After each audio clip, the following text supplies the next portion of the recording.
Finally, I am living in Kochi.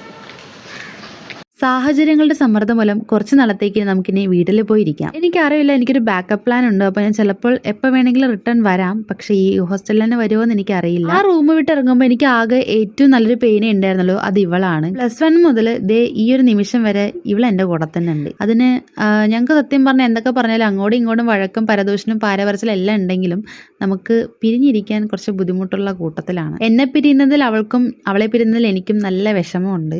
പക്ഷേ ഇതാണ് reality. Roommates നമ്മളൊരു 10 പേരുണ്ടായിരുന്നു. എല്ലാവർക്കും നല്ല വിഷമമുണ്ട് ഞാൻ പോകുന്നതിൽ, എനിക്കും നല്ല വിഷമമുണ്ട്. അങ്ങനെ പുറത്തിറങ്ങി വരുമ്പോൾ എൻ്റെ ഗഡികൾ നിന്ന് ഫോട്ടോ എടുക്കുന്നു. അങ്ങനെ അവരുടെ കൂടെ കയറി ഞാനും കുറച്ച് ഫോട്ടോസൊക്കെ എടുത്ത്. അപ്പോൾ അവർ എൻ്റെ അടുത്ത് എന്താണ് റിട്ടേൺ വരാൻ പറഞ്ഞിട്ടുണ്ട്. അതുകൊണ്ട് തന്നെ ഞാൻ റിട്ടേൺ പോകുന്നതായിരിക്കും, എനിക്ക് ഉറപ്പില്ല കേട്ടോ. ഈ ഹോസ്റ്റലിൽ വന്നതിന് ശേഷം എനിക്ക് കുറേ നല്ല ബന്ധങ്ങൾ കിട്ടിയിട്ടുണ്ടായിരുന്നു. എൻ്റെ ഡൗൺഫോളിൽ എൻ്റെ ബില്ല് പേ ചെയ്ത് കുറേ ഫ്രണ്ട്സ് എനിക്കുണ്ടായിരുന്നു. ഇത്രയും നല്ല മനുഷ്യരൊക്കെ അവിടെ നിന്ന് വിട്ടുവരാൻ എനിക്ക് സത്യം പറഞ്ഞാൽ നല്ല ബുദ്ധിമുട്ടുണ്ട്. പക്ഷേ തൽക്കാലത്തേക്കൊന്ന് മാറി നിൽക്കുന്നത് വളരെ നല്ലതാണ്. അതുകൊണ്ട് തന്നെയാണ് ഇപ്പോൾ വീട്ടിൽ പോയി നിൽക്കുന്നതും.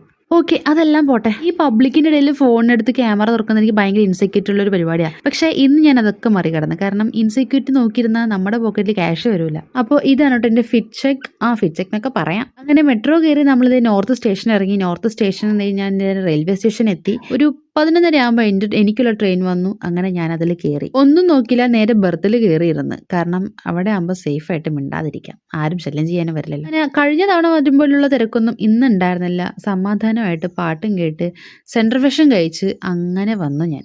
2:30 ആയപ്പോൾ ഞാൻ എൻ്റെ പാലക്കാട് റെയിൽവേ സ്റ്റേഷൻ എത്തി. അവിടെ നിന്ന് നേരെ തിരിച്ച് വീട്ടിലോട്ട് തന്നെയാണ് വന്നത്. അപ്പോൾ ഇനി കുറച്ച് കാലം നമുക്കിനി വീട്ടിലുള്ള വീഡിയോസൊക്കെ കാണാം. അപ്പോൾ എല്ലാവരും സപ്പോർട്ട് ചെയ്ത് സബ്സ്ക്രൈബ് ചെയ്യാൻ ഒന്നും മറക്കരുത്. അപ്പോൾ ഇന്നത്തേക്ക് ഇത്രയുള്ളൂ.